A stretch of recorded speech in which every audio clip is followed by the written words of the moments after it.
think I can have your number? Press me, and it's.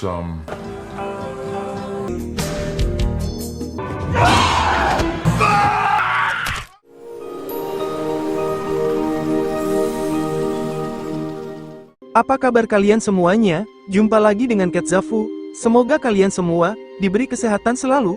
Kali ini saya akan membawakan alur cerita film romance dan slasher yang berjudul Fresh. Langsung saja kita ke alurnya.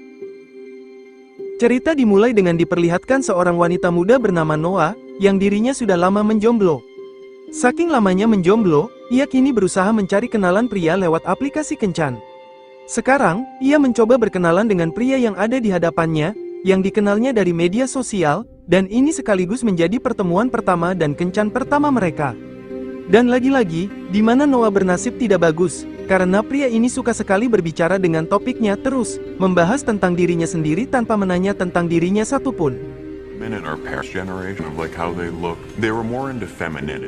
Hal itu membuat dirinya pun jengkel. Lebih buruknya lagi, pria itu meminta tolong Noah untuk membayar makanannya dengan alasan, ia tidak membawa uang cash, dan ia menyuruh pelayan untuk membungkus makanannya untuk dibawa pulang. Sampai di sini kita sudah mengetahui, jika pria ini sama sekali tak modal, dan hanya memanfaatkan Noah saja. I don't. We're really a match. You're not even my type to be. Yeah. Good luck finding a guy. Noah sendiri mempunyai sahabat yang baik bernama Molly, yang selalu mensupportnya untuk berjuang mencari pasangan.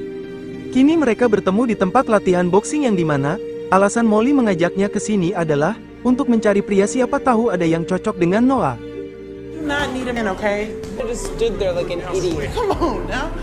Tiap harinya, Noah tetap berusaha untuk mencari jodoh lewat aplikasi Tinder, namun kebanyakan dari mereka sepertinya kurang cocok untuk Noah. Bahkan, dirinya sempat dikirimkan foto pribadinya yang membuatnya sangat jijik. Karena memang jodoh nggak akan kemana-mana, tak usah dikejar, pasti jodoh akan datang dengan sendirinya. Saat Noah kini sedang berbelanja sendirian di supermarket, dan ia sedang melihat sayur-sayuran di situ, ia dengan tidak sengaja bertemu dengan seorang pria bernama Steve, yang awalnya mencoba menanyakan buah-buahan padanya. Dan dari sekedar basa-basi itu, Steve tiba-tiba saja meminta nomor handphone Noah, berharap bisa bertemu kembali nantinya. Noah yang tampak senang pun langsung memberikan nomor handphonenya padanya. Meet here next week to talk about the broccoli. Sounds good. It's nice to meet you. Me too. Singkat cerita, Noah pun bertemu dengan Molly dan curhat tentang pertemuannya dengan Steve. Ia merasa bahwa pertama kali bertemu Steve, dirinya merasa jika Steve ini adalah orang yang tampan dan humoris, yang berhasil membuat dirinya merasakan senang bersamanya. Molly pun sangat senang mendengarnya, dan ia berpesan jangan terlalu terbawa oleh harapan darinya, dan tetap untuk menjaga dirinya baik-baik. Wanna come over later? I could use some emotional dependence, ain't you? Tell you. Singkat cerita, akhirnya Noah dan Steve pun bertemu kembali. Mereka berjanji bertemu di suatu bar, mereka pun kembali berkenalan dengan sedikit malu-malu. Diketahui, ternyata bartender bar itu sendiri adalah mantan pacarnya Molly yang bernama Paul, sehingga, kencan pertama ini lebih terasa dan tidak canggung, karena Paul yang berhasil mencairkan suasananya. Sepanjang obrolannya, pikiran Noah selalu berfokus kepada Steve saja, bagaimana cara dia berbicara, dan bagaimana dia memandangnya yang hal itu, membuat Noah semakin nyaman dan jatuh cinta kepada Steve. So long. Actually, pretty good at it. Fuck it. Karena mereka kini telah saling mencintai, Noah pun langsung mengajak Steve ke apartemennya. Dan pastinya, mereka melanjutkan hubungannya dengan kerja kelompok. Pagi pun tiba, Noah pun menghubungi Molly, untuk menceritakan momen bahagianya malam itu, jika sosok Steve adalah pasangan yang tepat untuk bersamanya. Noah juga bercerita profesi Steve yang seorang dokter bedah plastik, sehingga untuk urusan kemapanan tidak usah diragukan lagi. Kemudian, mereka kembali menghabiskan waktu bersamanya. Noah juga menceritakan tentang Molly sahabatnya, yang kini dia juga tahu tentang hubungan mereka berdua setelah diceritakan olehnya. Setelah obrolan itu selesai, Steve pun mengajak Noah untuk menari bersama diiringi musik yang menyenangkan. Saat itulah, Steve mengungkapkan keinginannya untuk mengajak Noah liburan ke suatu tempat yang dimana, hal itu akan menjadi sebuah kejutan untuknya. Noah yang kini benar-benar mencintainya pun menyetujui ajakannya, tanpa mempertimbangkannya terlebih dahulu. Di dalam obrolan teleponnya, Molly sendiri agak keberatan atas keputusan Noah yang terkesan tidak peduli untuk mengenal Steve lebih jauh terlebih dahulu. Namun Noah ingin meyakinkan Molly, dengan mengirimkan foto Steve sebagai barang bukti, bahwa Steve adalah orang yang sangat baik. I'll text you once we're there and let you know everything, okay? I'm excited for you. I love you more. Tibalah hari keberangkatan mereka, Steve telah menjemput dirinya, dan Steve mengajak mampir terlebih dahulu ke rumahnya, karena kondisi lalu lintas tempat tujuannya sangat macet. Perjalanannya sangat lama, karena rumah Steve jauh sekali dari perkotaan. Hingga malam pun tiba, mereka telah sampai di rumahnya. Rumah Steve ternyata berada di tengah hutan yang di sana, ia tak memiliki tetangga sama sekali. Namun Noah cukup takjub, melihat kondisi rumahnya yang sangat mewah. Di dalam rumahnya, Steve memberikan minuman untuknya. Your house is intimidating. See cocktails and I'm like, That's what I like about you. No pretend. Saat mereka mengobrol bersama, lambat laun, Noah merasa pusing dan mengantuk tak tertahankan, membuat dirinya pun pingsan. Ketika siuman, Noah bangun dengan tangan kanannya dalam kondisi diborgol di sebuah ruangan dengan Steve yang berada di depannya. Noah meminta untuk melepaskan borgolnya, namun Steve menolaknya. Noah yang kini menyadari, jika Steve ternyata bukan pria yang baik pun kini merasa sangat ketakutan. Akhirnya Steve pun menjelaskan siapa dirinya sebenarnya dan mengapa ia menculik Noah. Ternyata, Steve adalah pria konobil yang gemar memakan suku cadang manusia. Ia pun juga mengatakan, jika dirinya akan menjual suku cadang milik Noah. Nantinya, ia akan memotongnya satu persatu suku cadang tubuhnya, lalu menjualnya pada seseorang. Ia akan tetap membiarkan Noah hidup, supaya suku cadangnya tetap segar sebelum dijual. Stop being so dramatic. Ketika Steve pergi, Noah mendengar suara wanita dari ruangan sebelah, yang mengaku bernama Penny. Sehingga bisa dipastikan, Noah bukanlah satu-satunya korban dari Steve, melainkan masih ada beberapa wanita lain di rumahnya yang berhasil diculik oleh Steve. Di sisi lain, Molly masih tak terlalu memikirkan nasib Noah, karena ia sendiri masih menerima chat dari Noah. Padahal, HP Noah sekarang dipegang oleh Steve, dan dia mengatakan, jika mereka berdua sekarang berada di sebuah penginapan di sebuah wisata, ia juga mengirimkan foto air terjun, supaya Molly tidak curiga. Karena Molly adalah sahabat yang baik dan peduli dengan Noah, Molly mencoba mencari asal-usul Steve di internet, dan Molly pun tidak menemukan satupun dokter bedah plastik yang wajahnya sama seperti Steve. Dan foto air terjun yang dikirimkan tadi ternyata, hanyalah sebuah gambar pemandangan yang diambil dari internet. Scene kembali pada Steve, yang akan mengambil suku cadang wanita yang disimpan pada sebuah kulkas, lalu memotongnya menjadi beberapa bagian, kemudian dikemas dengan plastik vakum kedap udara, dan dimasukkan ke kardus untuk dijual. Lalu ia juga mengumpulkan barang-barang pribadi milik korban wanita tersebut. Tak lama, tampak seseorang membawa paket tersebut, bisa dipastikan orang yang membeli suku cadang tersebut, bukan orang sembarangan. Di mana pelanggan itu berani membayar mahal untuk setiap per kilo suku cadang manusia, sehingga hal itu membuat Steve menjadi kaya raya dan sangat menikmati pekerjaannya. Setelah itu, Steve kembali menemui Noah untuk memberinya makanan. Namun, Noah menolaknya dan ia ingin pergi ke toilet. Steve pun membuka rantai borgolnya, tetapi kedua tangannya tetap diborgol, lalu Steve mengantarkannya. Terlepas dari pekerjaannya, Steve faktanya memiliki rasa suka dan kagum terhadap beberapa korbannya, yang salah satunya yaitu Noah, yang kini dirinya berhasil tertipu daya oleh Steve, sama seperti korban-korban sebelumnya. Di saat ada kesempatan, Noah mencoba menyerang Steve, namun tak semudah itu. Steve langsung melumpuhkan Noah hingga tak sadarkan diri. Saat terbangun, Noah kini berada di ruang operasi yang dimana Steve membiusnya, karena ia akan mengambil suku cadang belakang Noah. Karena hal ini sebagai hukumannya, akibat berani melawan dirinya. Bloody mess. Noah, gonna be okay. Scene beralih pada Molly, ia masih tetap mencari informasi dari Steve, dan dia pun menemui mantannya yakni Paul, si bartender bar tempat terakhir Noah dan Steve nongkrong bersama. Ia pun memohon meminta informasi tentang Steve padanya dengan menunjukkan bibir cemberutnya. Meskipun mereka sudah berstatus mantan, Paul dengan baik hati akan mencoba mencarikan informasi tentang Steve. Remember that? Larry Sheet. Saat di kantor, Paul menunjukkan nama asli Steve dari kartu kredit pembayarannya yakni Brandon Stephen Camp, yang dimana setelah ditelusuri, dia sudah berkeluarga memiliki istri dan anak yang tinggal di sebuah komplek perumahan. Molly pun mendatangi rumah tersebut, dan bertemu dengan istri Steve. Ia menjelaskan tujuannya datang ke sini, untuk mencari keberadaan Noah yang sedang bersama suaminya. Namun wanita itu tak mengenal Noah dan kini suaminya sedang bekerja.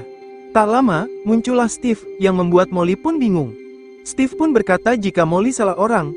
Sorry, I don't. No, of course not. Yeah, probably right. Namun saat akan pergi, Molly masih ingin memastikan dengan menelepon Noah dan kebetulan, ia mendengar HP milik Noah yang sedang dipegang oleh Steve. Langsung saja, Molly pun dipukul dari belakang hingga pingsan.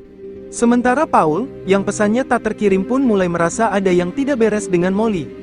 Hingga Paul pun memutuskan untuk menyusulnya di titik lokasi yang tertera pada GPS-nya. Diketahui juga, istri Steve yang bernama Anne, tampak kakinya terlihat cacat sebelah. Tentu saja itu karena ulahnya Steve yang dulunya, ia mantan korbannya Steve yang diculik sama seperti Noah, yang pada saat itu terus memberontak dan ingin kabur, sehingga Steve pun memotong kakinya agar dia tak kabur lagi. Namun dengan sikap manipulatif dan karisma yang dimiliki oleh Steve, dia menjadi penurut dan kini menjadi istrinya. Kembali pada Noah yang kini kondisinya baik-baik saja, ia diberikan majalah kecantikan oleh Steve dan dia menemukan tulisan yang dibuat oleh korban sebelumnya. Isi tulisannya itu, barang siapa yang membaca tulisan ini, berarti Steve sangat menyukaimu. Noah pun memanfaatkan hal itu dengan baik. Tak lama, muncullah Steve yang sedang menjenguknya. Di situ Noah mengungkapkan penasarannya terhadap makan daging human itu bagaimanakah rasanya. Steve yang tidak curiga sedikit pun, mengajak Noah ke dapur untuk berencana makan malam dengan menu daging human yang bagi Noah, ini adalah pengalaman pertama baginya. Steve berkata masakan ini adalah masakan terbaiknya. Di saat Steve sambil memasak, ia pun menceritakan asal-usul dirinya melakukan pekerjaan ini. Semuanya dimulai saat dia berusia 19 tahun, dan itu adalah pertama kali baginya merasakan daging human yang sejak saat itu, dia mulai ketagihan dengan tekstur manusia yang dianggapnya paling sempurna di antara daging-daging lainnya, dan yang paling enak. Hingga dia menemukan sebuah komunitas, yang semua anggotanya memiliki hobi yang sama dengan Steve. Sejak saat itu, Steve menemukan kesempatan bisa menyalurkan hobinya, dan mendapatkan pundi-pundi uang dari pekerjaannya tersebut. Tiba saatnya, hidangan daging human ini siap disantap. Noah dipersilahkan untuk menikmati daging seorang wanita bernama Hope. Mau tidak mau, ia harus memakannya, dan ia pun sungguh tak menikmatinya. Funny.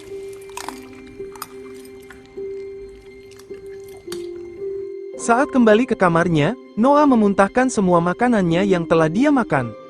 Setidaknya pengorbanannya ini akan terus dilakukan, demi agar dirinya bisa kabur dari tempat tersebut. Di saat itu juga, diam-diam Steve mengangkut Molly yang akan dibawa ke ruang bedah, untuk diambil bagian suku cadangnya. Steve pun mengambil tubuh Molly di bagian dadanya. Di saat itu juga, perasaan Steve makin yakin dan senang, kalau Noah perlahan-lahan mulai seperti dirinya sebagai konobil. Lalu Steve kembali ke ruangan Noah, dan memberikan sebuah gaun indah yang untuk digunakan pada pesta makan malam selanjutnya. Di malam harinya, mereka pun saling bersiap-siap dengan pakaian yang rapi. Well, hello.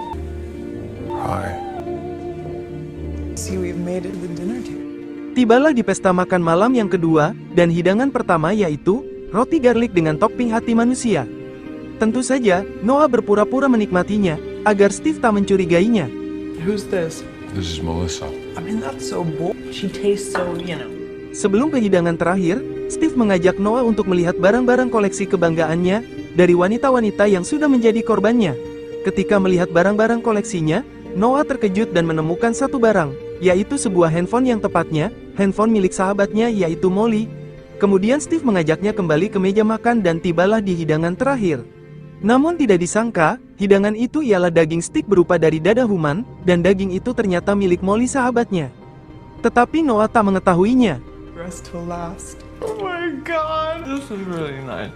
Kemudian, Noah berpura-pura menangis, karena ia bangga bisa menikmati makanan tersebut bersama Steve. Steve pun menghiburnya dengan tulus, karena Steve mulai mempercayainya. Ia pun tak lagi memborgol tangan Noah lagi. Kini Noah menjadi bebas. Setelah makan malam telah selesai, mereka pun berdansa bersama, layaknya sebuah pasangan. Berlanjutlah ke dalam sesi bercocok tanam, Steve begitu terbawa suasana, hingga inilah yang terjadi. Noah pun menggigit Johnny Steve hingga terputus, dan memberikan pasta gigi ke bagian mata Steve. Noah pun langsung kabur, lalu menuju ke ruangan Molly untuk membebaskannya. Kemudian Noah menuju ke ruangan Penny, dan pertama kalinya mereka saling bertemu yang kondisi kaki Penny tinggal sebelah, dan segera membebaskannya. Steve yang dalam kondisi kesakitan pun mengejar mereka. Saat di dapur, Noah dengan dua cewek itu menghajar Steve.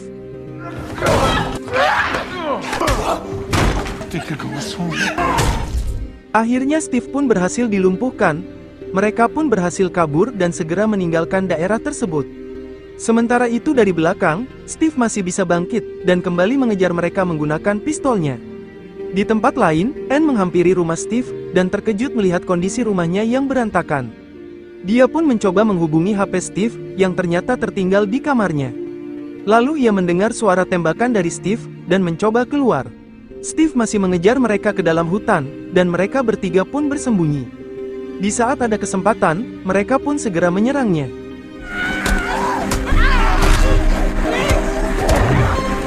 Give me a smile. Akhirnya Steve pun tumbang. Saat melarikan diri, Noah sadar bahwa ponselnya terjatuh di sekitar jasad Steve. Lalu Noah terpaksa harus kembali lagi untuk mencari ponselnya. Setelah tiba di lokasi, jasad Steve telah hilang, namun ia tak mempedulikannya dan tetap mencari HP-nya. Namun tiba-tiba, Anne muncul, lalu ia menyerang Noah.